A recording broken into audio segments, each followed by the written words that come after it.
दोस्तों, welcome back to my channel dear friends. स्वागत है आपका मेरे चैनल पे।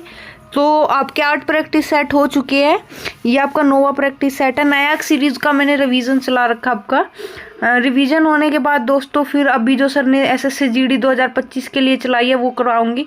ये सबसे बेस्ट सीरीज है। 2025 का जो एग्ज़ाम होगा आपका एसएससी जीडी का, यहाँ से कम आपको 10-11 क्वेश्चन जरूर मिलेंगे, क्योंकि लास्ट टाइम भी नया सीरीज से सबसे ज़्यादा क्वेश्चन आए थे। तो दोस्तों मन लगा के पढ़ना है आपको, ठीक है। और यहाँ से रिवीजन कर लेना। आप रोजगार विद अंकित चैनल से कर सकते हो तैयारी, और यहाँ मैं आपका रिवीजन करा दूंगी। आइए चलते अभी क्वेश्चन की ओर। गुरही निम्नलिखित में से किस भारतीय राज्य का लोक नृत्य है? तो जो आपका गुरही है ये आपका हिमाचल प्रदेश का है, ठीक है। और देखो हिमाचल प्रदेश के अन्य दिए हुए आपका डांगी, पांगी, नाटी, राक्षाक, कयांग, बुढ़ा, बिरसू और घुंगटी, ठीक है। कर्नाटक के है आपके सुग्गी और यशगान, ठीक है। झारखंड का आपका फगुआ व झिका दसाई। पश्चिम बंगाल का आपका बिरता और ये मरसिया व बाउल। दोस्तों सारे क्वेश्चन इंपॉर्टेंट है, पूरे ध्यान से दुगनी स्पीड में भी आप क्लास ले सकते हो। आपका रिवीजन हो जाएगा, बेस्ट रिवीजन होगा आपका। वाजुवूर किस भारतीय शास्त्रीय नृत्य की शैलियों में से एक है? तो ये आपका भरतनाट्यम शैली में से। देखो जो इसके अन्य है वो आपकी पडानलूर और मेलाटूर, ठीक है। और इसमें जो वाद्य यंत्र यूज होते हैं आपके भरतनाट्यम में, एक मृदगम और वीणा, बांसुरी, ठीक है। आइए चलते आपका नेक्स्ट क्वेश्चन। ये रहा आपका, देखो यहाँ पे दे रखा है, ये देखो बहुत ही इंपॉर्टेंट है जो आपके लिए है। भरतनाट्यम के कलाकार दिए हुए एक रुक्मणी देवी, लीला सैमसन, वैजयंती माला, गायत्री गोविंद व कुमारी कमला। आइए चलते आपका नेक्स्ट क्वेश्चन। ये देखो निम्नलिखित में से किस व्यक्ति को ग्रैमी और ऑस्कर दोनों पुरस्कार प्राप्त हुए हुए? तो ग्रैमी जो है आपका ये संगीत से संबंधित है, और ऑस्कार आपका फिल्म से संबंधित है। तो ये मिला आपके गुलजार को, ठीक है। जगदीश सिंह आपका ये पीछे क्वेश्चन आया था, गजल गायिका है, ठीक है। और देखो इसका जो है गुलजार का वास्तविक नाम है संपूर्ण सिंह कालरा। ये उर्दू कवि और गीतकार भी है, ठीक है। इन्हें 2023 में 58वां ज्ञानपीठ अवार्ड मिला है, ठीक है। आइए चलते आपका नेक्स्ट क्वेश्चन। देखो यहाँ पे ज्ञानपीठ के पुरस्कार के बारे में कुछ इंपॉर्टेंट फैक्ट दिए हैं। जैसे ज्ञानपीठ अवार्ड की स्थापना हुई थी 1961 में, और पहली बार 1965 में प्रदान किए गए थे। और जो पहली बार मिला था वो मिला था जी शंकर कुरूप को।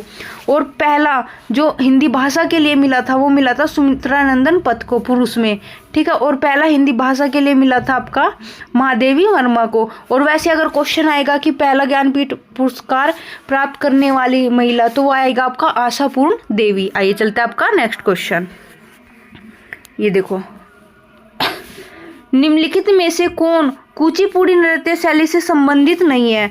देखो ये आपका वैजयंती काशी, वेम्पति चिन्ना व सत्यम, ये सब तो है, लेकिन घनकांत बोरा बोरबयान नहीं है। आइए चलते आपका नेक्स्ट क्वेश्चन। ये रहा, कादरी गोपालनाथ का संबंध निम्न में से किससे है?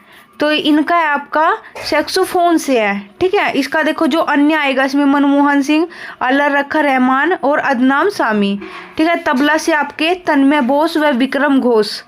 और आपका बांसुरी से देखो इम्पोर्टेंट राजेंद्र प्रसन्ना और राजेंद्र कुलकर्णी। आइए चलते आपका नेक्स्ट क्वेश्चन। ये रहा, हॉर्नबिल महोत्सव के संबंध में निम्नलिखित में से कौन सा कथन सत्य है? तो जो हॉर्नबिल महोत्सव है ये उत्तर पूर्वी राज्य नागालैंड में, हाँ ये नागालैंड में मनाया जाता है, ठीक है। और एक ये वाला सही है। इस महोत्सव के नाम की व्युत्पत्ति इस राज्य की लोक कथाओं में प्रमुखता से वर्णित हॉर्नबिल नामक एक पक्षी के नाम से हुई है। ये बात भी सही है। यह महोत्सव जनवरी के महीने में मनाया जाता है, नहीं ये बात गलत है आपकी, क्योंकि ये 1 दिसंबर से लेकर 10 दिसंबर तक मनाया जाता है। आइए चलते आपका नेक्स्ट क्वेश्चन। ये देखो निम्नलिखित में से कौन सी भारत में शास्त्रीय भाषा का दर्जा प्राप्त करने वाली पहली भाषा थी? तो ये थी आपकी तमिल, ठीक है, जिसमें 2004 में हुई थी ये। और देखो कन्नड़ आपकी 2008 में, संस्कृत आपकी 2005 में। सबसे नई शास्त्रीय भाषा जो आपकी उड़िया है वो जो 2014 में शामिल हुई थी। आइए चलते आपका नेक्स्ट क्वेश्चन। ये रहा, ग्रीष्मकालीन और शीतकालीन ओलंपिक आयोजनों के बीच कितने वर्ष का अंतर होता है? तो ये होता है आपका 2 वर्ष का अंतर। ठीक है, अब देखो ये दे रखा ग्रीष्मकालीन खेलों की शुरुआत जो हुई थी 6 अप्रैल 1896 में एथेंस में हुए थे सबसे पहले।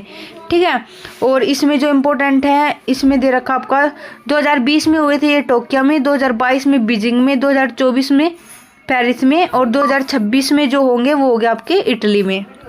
आइए चलता आपका नेक्स्ट क्वेश्चन देखिए।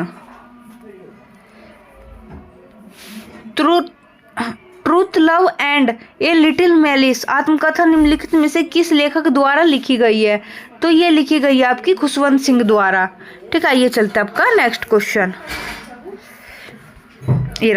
हॉकी के खेल के दौरान किसी उल्लंघन के बाद यदि किसी खिलाड़ी को पीला कार्ड दिखाया जाता है तो उसके डैश के लिए पिच से बाहर भेज दिया जाता है, तो उसे 5 मिनट के लिए पिच से बाहर भेज दिया जाता है। देखो रेड कार्ड दिखाया जाता है वो खेल से निलंबित, और ग्रीन कार्ड में चेतावनी दी जाती है, और ब्लैक कार्ड दिखाया जाता है तो अयोग्यता, मतलब वह खेलने के लायक नहीं है। ये चलता है आपका नेक्स्ट क्वेश्चन देखो।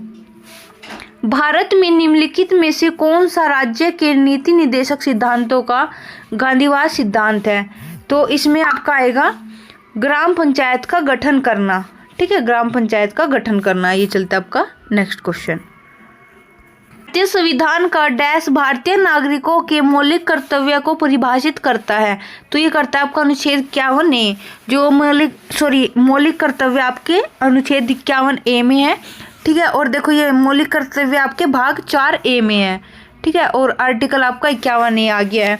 जो मौलिक कर्तव्य जोड़े गए थे किस समिति के द्वारा? तो वो था आपका सरदार स्वर्ण सिंह समिति। ठीक है, इस समिति में 12 सदस्य थे आपके, और ये लागू कब हुआ था? ये हुआ था 3 जनवरी 1977 को।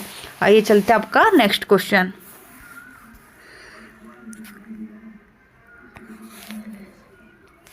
एक पिता अपने नौजवान बेटे और उसके किशोर मित्रों को भारत की समृद्ध सांस्कृतिक विरासत के बारे में बता रहा था।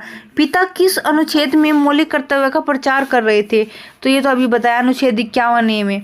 देखो यहाँ पे अनुच्छेद 51F है इसका आंसर। ठीक है, अनुच्छेद 51E में है धर्मों के बीच बंधुत्व को बढ़ाना। मौलिक कर्तव्यों के संबंध में निम्नलिखित में से कौन सा अनुच्छेद राष्ट्रगान के सम्मान से संबंधित है? तो ये है आपका अनुच्छेद 51A, राष्ट्रध्वज, राष्ट्रगान व संविधान का पालन। अनुच्छेद 51A में आएगा आपका। आइए चलते आपका नेक्स्ट क्वेश्चन। किस समिति ने मौलिक कर्तव्यों का पालन न करने पर जुर्माना या सजा का प्रस्ताव रखा था? तो ये रखा था आपका स्वर्ण सिंह समिति ने, जिसकी स्थापना हुई थी आपकी 1976 में। निम्नलिखित में से कौन सा भारतीय संविधान में और एक मौलिक कर्तव्य नहीं है?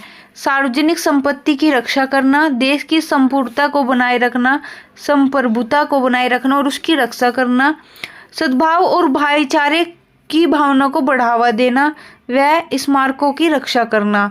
तो ये जो आता है ना आपका स्मारकों की रक्षा करना, यह आता आपका DPSP के अंतर्गत। ठीक है, ये आपका उसमें नहीं आएगा, मौलिक कर्तव्य में नहीं आएगा। ये चलता है आपका नेक्स्ट क्वेश्चन। निम्नलिखित में से क्या बुद्ध स्तूपों की संरचना का एक हिस्सा नहीं है? तो ये हार्मिका भी है, अंडा भी है, छत्र भी है, गोपुरम नहीं है, क्योंकि गोपुरम जो है ना आपका दक्षिण भारत के मंदिरों का प्रवेश द्वार। ठीक है, दक्षिण भारत के मंदिरों का प्रवेश द्वार, मुख्य देवता का स्थान व गर्भगृह। इसका 1 मिनट, इसमें कुछ इंपॉर्टेंट और नहीं है। ये चलता है आपका नेक्स्ट क्वेश्चन। बरहुत स्तूप जातक कथाओं और कहानियों का चित्रण करता है। यह निम्नलिखित में से किस राज्य में स्थित है? बरहुत स्तूप आपका मध्य प्रदेश में स्थित है। ठीक है, देखो और भी दे रखा है यहाँ पे। अम्बर स्तूप यूपी में आपका, धमेक स्तूप यूपी में है, और इसमें देखो बुद्ध के जन्म से पूर्व की कहानियाँ, जातक कथा यानी बुद्ध के जन्म से पूर्व की कहानियाँ। आइए चलते हैं आपका नेक्स्ट क्वेश्चन। मगध महाजनपद डैश नदियों से घिरा हुआ था। तो ये घिरा हुआ था गंगा और सोन नदी से। आइए चलते हैं आपका नेक्स्ट क्वेश्चन, आज का लास्ट क्वेश्चन। हर्यक वंश का शासक अजातशत्रु डैश का पुत्र था। तो ये था आपका बिंबिसार का पुत्र था। हर्यक वंश को पितृहंता वंश भी कहा जाता है। ठीक है, अजातशत्रु प्रथम पितृहंता वंश का, इसने अपने पिता की ही हत्या कर दी थी गद्दी पाने के लिए। आइए चलते, नहीं सॉरी, यही तक आपका समाप्त होता। आज तबीयत थोड़ी ख़राब है। थैंक यू दोस्तों, क्लास में बने रहिएगा। अगर आप किसी भी एग्ज़ाम की तैयारी कर रहे हो तो मेरे चैनल को सब्सक्राइब कर सकते हो।